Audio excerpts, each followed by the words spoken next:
पेनाची nib या चिन्हासमोरील button दाबून संभाजीराजेंच्या स्वराज्य पक्षाला विजयी करा. जरा थोडीशी लगबग आहे, कारण आज दिवसाला 4 सभा आहेत, काल 5 झाल्यात आणि तुमच्यासारखीच अनेक जण पुढच्या सभेमध्ये आत्तापासून बसलेलीच आहेत. म्हणून थोडीशी आपल्या उमेदवारांना घाई केली, कारण त्यांच्याकडे आमदाराच्या पापाचा पाडा एवढा मोठा आहे की पूर्ण रात्रभर मला इकडेच राहावं लागलं असतं. त्याच्यामुळे तो पाडा तुम्ही दिनकरराव वाचाच. आज मी पहिल्या प्रथम अमितजी तुम्हाला धन्यवाद देतोय. राष्ट्रवादीच्या सगळ्या इथल्या नेत्यांना कार्यकर्त्यांना धन्यवाद देतोय. आणि आणखीन 2, एक म्हणजे आपले सोमवंशी आणि दुसरे आपले श्रीशल्य, या ओडगेजी, या रे दोघेही, या दोघांनाही मी खास धन्यवाद देतोय. बजरंग दादा कोण, सगळेच या, जे जे असतील नसतील सगळेच या, सगळ्यांना धन्यवाद देतोय. कारण आपण लढतोय ते गद्दारांशी लढतोय आणि गद्दारांशी लढताना मला सोबत मुठभर असले तरी चालतील, पण निष्ठावंत पाहिजेत, निष्ठावंत पाहिजेत. या सगळ्यांनी तयारी केली होती, लढण्याची इच्छा व्यक्त केली होती, पण एकदा निर्णय घेतल्यानंतर कुठेही खळखळ न करता केवळ माघारच नाही घेतली, तर कामासाठी पुढाकार घेतलेला आहे. म्हणून यांना मी खास धन्यवाद देतोय. आणि तुम्ही काळजी करू नका, एकदा सरकार आल्यानंतर सगळ्यांचा मान पान ही जबाबदारी माझी. चल नाही बस. मला आता या औषधात आल्यानंतर किंवा येताना 2019ची आठवण आली, कारण तेव्हा आपण या चोरांबरोबर युतीमध्ये होतो, भाजपाबरोबर. आणि त्यांनी मला सांगितलं, म्हणजे औसा आपल्याकडे आलेलीच होती, घेतलीच होती, कारण युतीमध्ये आपल्याकडेच होती. सगळं झालं, उमेदवारी देण्याच्या वेळेला अचानक देवेंद्र आले. मला म्हणाले, साहेब ते जरा औसा बघा ना, औसा बघा ना, औसा बघा ना. म्हटलं औसाचं काय बघायचं, आम्ही बघितलंच आहे, जागा आमचीच आहे. नाही माझ्यासाठी म्हणे फक्त एवढंच करा. म्हटलं काय करायचं, त्या अभिमन्यूला द्या. म्हटलं अभिमन्यू कशाला पाहिजे तुम्हाला. नाही मला मोजायला बरा पडतो. आणि मोजायला म्हणजे निवेदन मोजायला बरा पडतो, बॅगा उचलायला बरा पडतो. म्हटलं मग तुम्ही घरी ठेवा ना त्याला. नाही मला तिकडे पण जरा विधिमंडळात बरा पडतो, पण तिकडे पण मोजावं लागतं म्हणे. तर मग ठीक आहे, आता एवढा प्रेमभावे म्हटल्यानंतर थोडंसं आपल्यात एक माणुसकी शिल्लक आहेच, आणि त्यांच्यापेक्षा तर नक्कीच कितीतरी पटीने जास्त शिल्लक आहे, कितीतरी पटीने जास्त आहे. मी त्यांच्या प्रेमाखातर मी त्यांना दिली. मी या माणसाला काळा का गोरा तेव्हा पाहिलं पण नव्हतं कोण आहे माणूस. पण अभिमन्यू असलं तरी देवेंद्र आता स्वतः चक्रव्यूहामध्ये अडकलेत, स्वतः चक्रव्यूहात अडकलेले आहेत. कारण त्यांनी जो एक चक्रव्यूह आपल्या भोवती टाकायचा प्रयत्न केला, आपले गद्दार फोडले, पक्ष चोरला, चिन्ह चोरलं, अगदी शिवसेना प्रमुखांचा फोटो सुद्धा चोरला. आणि चोरल्यानंतर लक्षात आलं की अरे या चक्रव्यूहात स्वतःच अडकलो. कारण पुन्हा येईन बोलले, परत आले, पण आधी फुल होते, आता येताना हाफ बनून आले. त्याच्यामुळे स्वतःच त्याच्यामध्ये अडकले. आणि हे जे काय ज्याला एक कपाळ करंटे पण म्हणतात, मला आज देखील काही जणांनी मी विचारलं, काय रोज काही जण विचारतात की त्यांनी वचन खरंच दिलं होतं का. म्हटलं खोटं कसं, ते खोटं देणाऱ्याला वचन म्हणतच नाही. त्यांनी मला खरोखर शिवसेना प्रमुखांच्या खोलीमध्ये वचन दिलं होतं, म्हणून मी त्यांच्यासोबत राहिलो. आणि नंतर त्यांनी जो मला प्रश्न विचारला तो मी आता मिंद्यांना विचारतो. अमित शाह, अरे मगाशी काय झालं, सगळे एवढे प्रेमाने अमित भाई अमित भैया अमित भैया म्हटलं, ह्यांचं प्रेम का उतू जाते. मग नंतर कळलं हा आपला अमित भैया. कारण नाव जरी एक असलं तरी माणसं वेगळी आहेत, वृत्ती वेगळी आहे. तर त्यांनी जे काय दिलं होतं वचन ते मोडलं. आणि आता काल परवाकडे त्यांनी जे सांगितलं अमित शहानी की त्यांचं सरकार आल्यानंतर देवेंद्र पुन्हा मुख्यमंत्री होणार. मग मिंदेनं म्हणा बसा आता भांडी घासत. आणि अजित पवारांना म्हणून तुम्ही ती भांडी घासायला माती देत राहत्या ना. घास रे बाबा घास. घासा त्यांची भांडी. आमचं आहे ते आमच्या हक्काचं आहे. हे तुम्ही माझं नाव चोरलं असाल, पक्ष चोरला असाल, पण माझी माणसं कशी चोराल तुम्ही? गद्दार चोरलेत, पण माणसं नाही फोडू शकत. कालपासून जरा मी एक वेगळा अनुभव घेतोय. एक टीव्ही वरती काल व्हिडिओ आला होता, बघितला ना? मी काढलेला. काय होता? आता परत इकडे तपासली. म्हणून मी त्यांना सांगतोय, चॅनलच्या माध्यमातून निवडणूक आयुक्तांना सांगतोय की एक काम करा ना, तुमच्याकडे जर जास्तीची माणसं असतील तर माझ्याकडे जे काही बॅगा वगैरे आहेत ना, माझ्याकडे जसा तो अभिमन्यू देवेंद्रच्या बॅगा उचलतो तशा बॅगा नाही आहेत. माझ्या कपड्यांच्या बॅगा आहेत ना, एक गाडी द्या तुमच्या बरोबर. पाहिजे तर माझे कपडे पण तुम्हीच धुवा, मला काही हरकत नाहीये. माझ्याकडचं ओझं कमी होईल. फक्त एकच आहे की मला रोज सकाळी आंघोळ वगैरे मी केल्यानंतर माझे कपडे मला देत जा, नाही तर ते पण ढापाल तुम्ही. हे काय हा दरिद्रीपणा आहे? मला बॅग तपासण्याबद्दल माझा आक्षेप नाहीच आहे. म्हणजे त्यांना ते कळतच नाहीये. म्हणजे काल तपासली, आज तपासली, म्हटलं त्या टीमला सांगितलं पुढे मी कुठे जाणार आहे तिकडे पण टीम तयार ठेवा. मला फोटोग्राफी माझी जी बंद झाली ती परत करायला मिळते, याच्यापेक्षा दुसरा आनंद काय माझा? माझ्यातला कलाकार जो आहे, म्हणजे काल आज सकाळी मुलाखत देताना त्या कॅमेरामॅननी सांगितलं की साहेब आमच्यापेक्षा तुमचा कॅमेरा जास्त स्थिर होता. म्हटलं माझं सगळं स्थिर असतं, सरकार पण स्थिरच होतं. याने नालायकपणा नसता केला तर 5 वर्ष मी पूर्ण करून दाखवली असती, अगदी करून दाखवली असती. पण माझा जो आक्षेप आहे की जो कायदा तुम्ही मला लावताय तोच कायदा तुम्ही मोदी आणि शहाना का नाही लावत? काय त्यांच्यामध्ये असं सोनं लागलंय? कारण पंतप्रधान ते जर का असतील ते स्वतःला मानतच नाहीत पंतप्रधान. कारण पंतप्रधान हा कोणत्या एका पक्षाचा नसतो, तो देशाचा असतो. गृहमंत्री हा देशाचा असतो, पक्षाचा नसतो. आणि अमित जी आपण ज्या शपथ घेतली होती, मी मुख्यमंत्री म्हणून तुम्ही मंत्री म्हणून, त्या शपथेमध्ये लिहिलेलं आहे की मी सगळ्यांशी सारखा वागेन, उजवडावं करणार नाही. मग मोदीजी तुम्ही जे काय करता आहात, तुम्ही पंतप्रधान पदाच्या खुर्चीवर बसायला लायक नाही आहात. अमित शहाजी तुम्ही सुद्धा गृहमंत्री पदाच्या खुर्चीवर बसायला लायक नाही आहात. कारण तुम्ही देशाचं काम सोडून तुम्ही तुमच्या पक्षाच्या प्रचाराला महाराष्ट्राच्या गल्लीबोळामध्ये फिरता आहात. मग माझ्या इकडे दिनकररावाच्या प्रचाराला तुम्ही का नाहीत? या ना. नाही या म्हटलं तर खरंच येतील, येऊ नका. कारण आलात तर आमचा पराभव होईल. तुमचं तुम्ही बघा, तुमचे पराभव तुम्ही करून घ्या. कारण महाराष्ट्र आता कंटाळले तुमच्या थापांना. 14 सालापासून ज्या थापा मारतायत, मी प्रत्येक सभेत विचारतो 2014 साली त्यांनी काय काय थापा मारल्या होत्या? 15 लाख रुपये मिळणार बोलले होते ना. मला एकही अजून माणूस भेटला नाही औस्यामध्ये कोण आहे करे ज्याच्या खात्यात खरंच मोदींनी 15 लाख टाकले, अभिमन्यू पवार सोडून. नाही त्यांचे टाकले असतील, कारण मला माहिती नाही, त्यांच्याकडे टाकले असतील. तुमच्या कोणाच्या खात्यात आलेत का? मग बोलले होते 15 लाख आणि माता भगिनींना देतात 1500 आणि युवकांना 15 पैसे पण देत नाहीत. बरं 2 कोटी लोकांना दरवर्षी रोजगार देणार. किती जणांना रोजगार मिळालाय? शेतकऱ्यांचं उत्पन्न दुप्पट झालंय का? काहीच झालेलं नाहीये. पिकाला भाव मिळतोय का? हमी भाव मिळतोय का? सोयाबीनला मिळतोय का? कापसाला मिळतोय का? काय नाही. सगळा रखरखाट, दुष्काळ. म्हणजे घोषणांचा पाऊस आहे आणि प्रत्यक्ष मात्र दुष्काळ आहे. कारण यांच्याकडे आता मुद्दे नाही राहिले. आज सुद्धा त्यांची सभा आहे सोलापूरला. त्या सभेमध्ये मी मोदीजींना सांगतो की महाराष्ट्राच्या हिताबद्दल काहीतरी बोला. नुसतं दरवेळेला टायरे लावू नका, उद्धव ठाकरे उद्धव ठाकरे. अरे उद्धव ठाकरेला तुम्ही संपवलात ना, मग अजून का घाबरता उद्धव ठाकरेला? का घाबरता? आणि मी जे म्हणतो माझा आक्षेप जो आहे तो याच गोष्टीवरती आहे की तुम्ही माझी बॅग तपासली हरकत नाही, पण आज मला आता सोलापूरला जायचंय, हेलिकॉप्टरने जायचं होतं. नाही, नो एंट्री. मोदींचं विमान उतरतंय. म्हणजे मोदी येताना तुम्ही बाकीच्या सगळ्या पक्षांना एअरपोर्ट बंद करतात. ज्या रस्त्याने जाणार त्या रस्त्यावरती नागरिकांना बंदी करता आहात.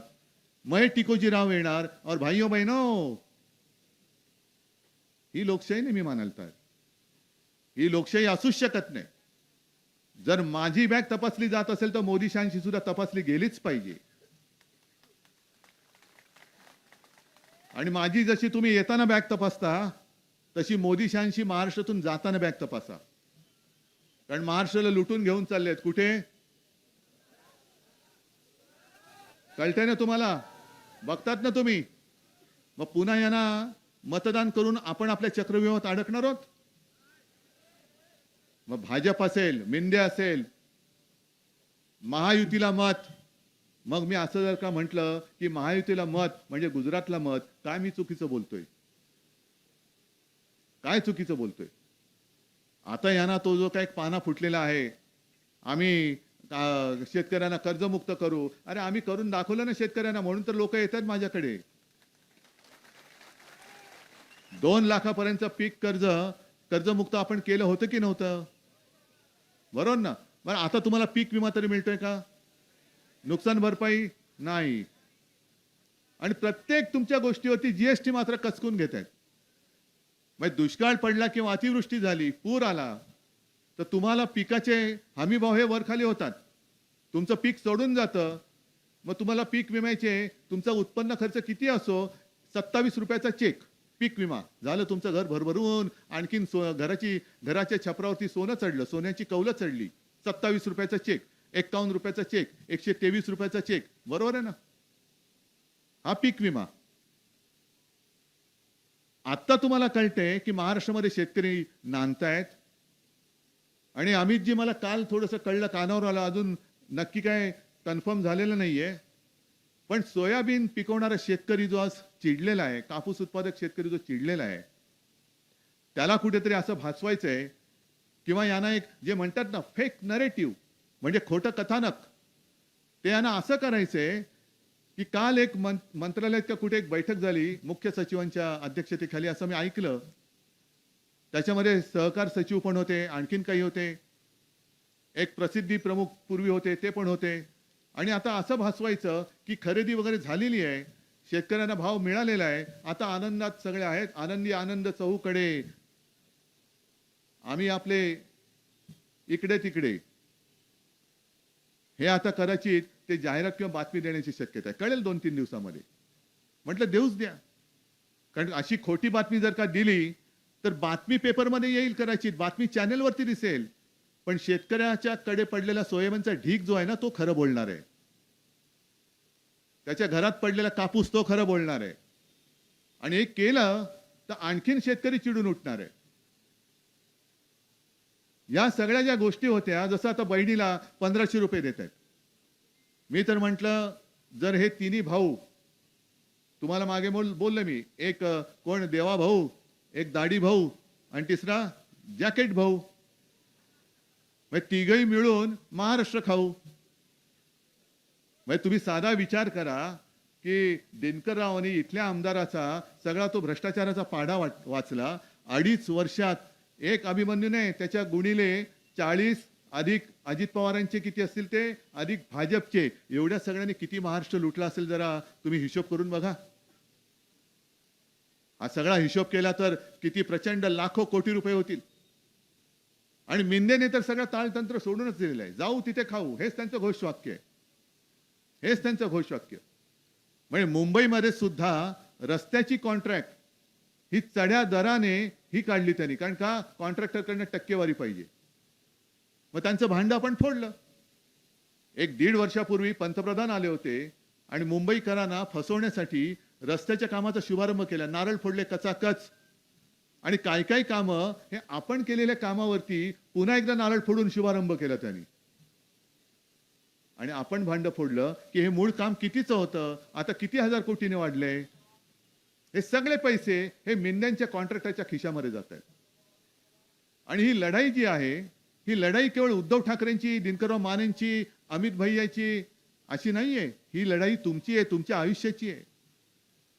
तुम्ही ठरवलं पाहिजे की तुमचं आयुष्य, तुमच्या मुलाबाळांचं भवितव्य तुम्ही दरोडेखोरांच्या हातामध्ये देणार का निष्ठावंत छत्रपती शिवरायाच्या मावळ्याच्या हातामध्ये देणार. काय महाराष्ट्र काय म्हणून ओळखला जायला पाहिजे? शिवरायाचा स्वाभिमानी महाराष्ट्र म्हणून ओळखला जायला पाहिजे की अदानीचा लाचार महाराष्ट्र म्हणून ओळखला गेला पाहिजे, हे तुम्ही ठरवायचंय. हा महाराष्ट्र मोदी आणि शहाना दिल्लीत बसून हाकता येणार नाही. या महाराष्ट्राने अनेक वेळेला ज्या ज्या वेळेला संकट आले, अगदी यशवंतरावांपासून तिथपासून सुरुवात केली तरी, आणि अगदी स्वराज्य स्थापनेसाठी सुद्धा, स्वातंत्र्यासाठी सुद्धा महाराष्ट्राने एवढे क्रांतिकारक दिलेत. क्वचितच कधीतरी कोणीतरी दुसऱ्या राज्याने दिले असतील, नाही दिले असं माझं म्हणणं नाही. बंगालने दिले, उत्तर प्रदेश सगळ्यांनी दिले, पण महाराष्ट्राने जेवढं स्वातंत्र्यासाठी त्याग केलेला आहे तो महाराष्ट्र नेहमी देशासाठी, देश वाचवण्यासाठी हा अग्रेसर राहिलेला आहे. म्हणूनच सेनापती बापट जे बोलले होते, आपण नेहमी त्यांचं बोलतो, महाराष्ट्र मेला तरी राष्ट्र मेले, खरा वीर वैरी पराधीनतेचा. म्हणजे महाराष्ट्र वीर आहे आणि पराधीनतेचा वैरी आहे. महाराष्ट्र मेला तरी राष्ट्र मेले. आणि शेवटचे त्यांनी म्हटलेलं आहे की महाराष्ट्र आधार या भारताचा. मोदी आणि शाह हा महाराष्ट्र खतम करायला निघालेले आहेत. अरे तुम्ही काय योजना आणतायत? आजपर्यंत तुम्ही काही दिलं नाही. द्यायचं असतं तर 2.5 वर्षात देऊन दाखवलं असतात. पण आम्ही ज्या काही गोष्टी दिल्या आहेत आणि देऊ इच्छितोय, पंचसूत्रीमधून दिलेल्या आहेत, वचननाम्यातून दिलेल्या आहेत. एक तर आनंदाचा शिधा जे वाटतं, त्या आनंदाच्या शिधामध्ये कोणी आनंदाचा शिधा मिळालाय तुम्हाला? ज्यांना नाही मिळाला ते नशीबवान आहेत. मिळाला त्यांना विचारा त्या आनंदाच्या शिऱ्यामध्ये काय होतं. काय होतं? आळ्या, उंदराच्या लेंड्या, कुठे झुरळ, आणि हा मेंढ्यांचा म्हणजे एकनाथचा आनंद, जो लोकांना आळ्या खायला घालतो, लोकांना उंदराच्या लेंड्या खायला घालतो, हा यांचा आनंद. आणि यांना पुन्हा डोक्यावर घेऊन नाचायचं. मग आम्ही पूर्वी जे केलं होतं, जेव्हा मनोहर जोशी मुख्यमंत्री होते त्यावेळेला जे केलं होतं तेच मी पुन्हा करून दाखवणार आहे. 5 जीवनावश्यक वस्तू ज्या आहेत, तेल, तांदूळ, गहू, साखर, या सगळ्या 5 जीवनावश्यक, आणि डाळ, 5 जीवनावश्यक वस्तूंचे भाव शेतकऱ्याचं 1 पैशाचं नुकसान होऊ न देता आपण पुढची 5 वर्ष आपण स्थिर ठेवून दाखवणार आहोत. जसं मुलींना मोफत शिक्षण आहे तसं महाराष्ट्रात जन्मलेल्या मुलांना सुद्धा आपण मोफत शिक्षण देऊन दाखवणार म्हणजे दाखवणारच. या गोष्टी नाही करायच्या. महिलांना तुम्ही 1500 रुपये देताय. माझं तर आव्हान आहे की तिन्ही भाऊ आणि अधिक जे 2 येत आहेत दिल्लीतले, मोदी आणि शहा, या 5ही जणांनी बदलापूरला जायचं, आणि ज्या चिमुरडीवरती अत्याचार झाल्यानंतर तिची आई आजारी होती, तिचे वडील हे पोलीस स्टेशनमध्ये तासनतास थांबले. कोणी त्यांची दखल घ्यायला तयार नव्हतं, तक्रार नोंदवून घ्यायला तयारी नव्हती. आणि जेव्हा बातमी बाहेर फुटली तेव्हा सगळे बदलापूरकर रस्त्यावरती आले, व रेल्वे ट्रॅक त्यांनी अडवला, रेल रोको केलं. हे सगळं दृश्य तुम्ही टीव्हीवर पाहिलेत. त्याच्यानंतर यांना जाग आली आणि मग गुन्हा दाखल केला. आणि त्याच बरोबरीने जेवढे लोक आरोपीला फाशी द्या सांगण्यासाठी रस्त्यावरती उतरले होते, गुन्हेगाराला फाशी द्या सांगायला रस्त्यावरती उतरले होते, त्यांच्यावरती गुन्हे टाकलेत. मला नाही वाटत अजून ते गुन्हे मागे घेतलेले आहेत. पण या 5ही जणांनी त्या माऊलीच्या घरी जायचं आणि तिला 1500 रुपये देऊन दाखवायचं. काय उपयोग आहे त्या 1500 रुपयाचा? आबरू लुटली जात असेल तर 1500 रुपये घेऊन करणार काय? महिलांची जिकडे सुरक्षा धोक्यामध्ये आहे तिकडे पैसे काय करणार? आणि म्हणून आपण जे ठरवलेलं आहे की महाराष्ट्रामध्ये एक तर महिला पोलिसांची भरती आपण जास्त करणारच, पण त्याच बरोबरीने महिलेला, माता भगिनीला कधी ती पोलीस स्टेशनमध्ये जायची वेळ येऊ नये असा तर कारभार करूच. पण दुर्दैवाने वेळ आली तरी रात्री अपरात्री ती कधीही गेली तरी तिला पोलीस स्टेशनमध्ये जायला भीती वाटता कामा नये. तिची तक्रार पटकन नोंदवून कारवाई सुरू केली जायला पाहिजे. म्हणून आपण महिलांसाठी महिला पोलीस कर्मचारी आणि महिला पोलीस अधिकारी असणारी पोलीस स्टेशन, स्वतंत्र पोलीस स्टेशन सुद्धा आपण सुरू करणार आहोत. पुन्हा एकदा शेतकऱ्यांना कर्जमुक्त तर करणार आहोतच. आणि खरं म्हटलं तर आम्ही असं ठरवलं होतं की पहिल्या वर्षीच आपण कर्जमुक्त केलं होतं. आणि माझ्या मनात असं होतं की निवडणुकीच्या आधी परत एकदा शेतकऱ्याला कर्जमुक्त करायचं होतं मला. पण नाही करू शकलं. पाडलं सरकार. का पाडलं सरकार? तर महाराष्ट्र लुटायचा होता. महाराष्ट्र लुटायचा होता. कारण त्यांना माहिती आहे की महाराष्ट्र लुटण्याच्या आड कोणी जर का येऊ शकत असेल तर ती हिंदू हृदय सम्राट शिवसेना प्रमुखांची शिवसेनाच येऊ शकते, उद्धव ठाकरेच येऊ शकतो, दुसरा कोणी येऊ शकत नाही. सोबत काँग्रेस आणि राष्ट्रवादी आहेतच. पण महाराष्ट्राची अस्मिता असणारी शिवसेना पहिले हिला संपवा. हा शिवसेनेच्या मुळावरती घाव नाही, हा महाराष्ट्राच्या मुळावरती घाव मोदी आणि शहानी घातलेला आहे. आणि त्यांचे हे सगळे चेले चपाटे हे सगळे फिरतायत. आणि म्हणून मी मुद्दाहून इकडे प्रचाराला आलेलो आहे. मी दिनकररावांना उमेदवारी एवढ्यासाठी देतोय आणि दिली. आमदार तर तुम्ही त्यांना करणारच आहात, पण त्यांचं नाव माने आहे. मी तुमच्या मानेवरचं हे लुटारूंचं भूत उतरवायला आलेलो आहे. हे लुटारू आहेत. म्हणजे त्यांची जी घोषणा आहे की हम महाराष्ट्र को लुटेंगे और दोस्तों को बांटेंगे, लुटेंगे और बांटेंगे, ही भाजपाची घोषणा आहे आणि तेच ते करतायत. गुजरातला उद्योग नेतात की नाही? मग हे जसं ते बोलले होते लोकसभेच्या वेळेला की यांनी म्हणे ते संविधान आम्ही बदलणार, याचं फेक नरेटिव्ह केलं. मग इथून टाटा एअरबस तुम्ही गुजरातला नेला, हे फेक नरेटिव्ह आहे. वेदांत फॉक्सकॉन नेला, बल ड्रग पार्क नेला, मेडिकल डिव्हाइस पार्क नेला, आपला सिंधुदुर्गातला पाणबुड्यांचा प्रकल्प होता तो नेला, अंबुजा सिमेंटचं कार्यालय ते नेलं. हे काय फेक नरेटिव्ह आहे? आणि इथले सगळे उद्योग तुम्ही गुजरातला नेणार असाल तर माझ्या या सगळ्या बांधवांनी, भगिनींनी आणि त्यांच्या मुलांनी जायचं कुठे? तुम्ही काय गुजरातला जाणार आहात का? मग मी तुम्हाला सांगायला आलेलो आहे की महाविकास आघाडीचं सरकार आणा. मी धारावीच्या घशामध्ये, अदानीच्या घशामध्ये जी घातलेली आहे ती अदानीच्या घशात घातलेली मुंबई काढेन आणि मुंबई आणि मुंबईच्या परिसरात माझ्या महाराष्ट्रातल्या भूमिपुत्रांना परवडणाऱ्या किमतीमध्ये घरे देईन. या मुंबईमध्ये या दाखवून देऊ आपण महाराष्ट्राची ताकद काय आहे, ही संपूर्ण देशाला दाखवू आणि देश मजबूत करण्यासाठी महाराष्ट्राची ताकद वापरू. या मुंबईमध्ये या. पण मुंबईत येताना आधी तुमचा प्रतिनिधी पाठवावा लागेल. कोण?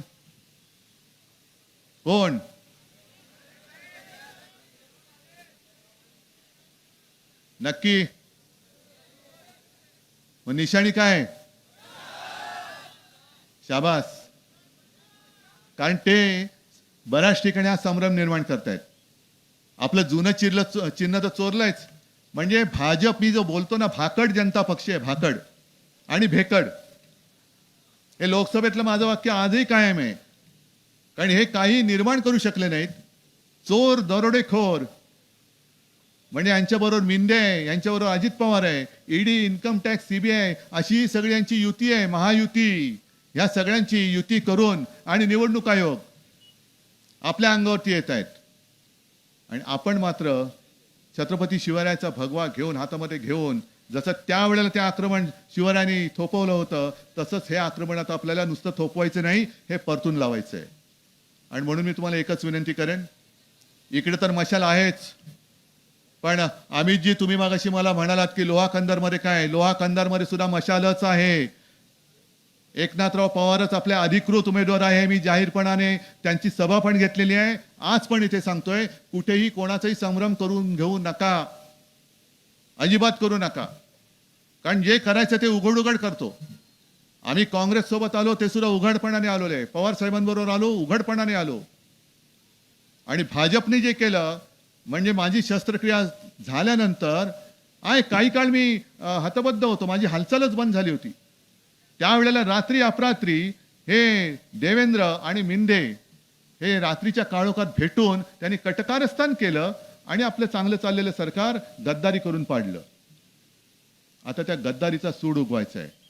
आणि म्हणूनच तुम्ही सगळेजण महाविकास आघाडीचं सरकार आल्यानंतर बेधडक तुमच्या मुलांना आणि मुलींना मुंबईमध्ये पाठवा. ती तिकडे सुरक्षित राहील ह्याची हमी मी घेतो.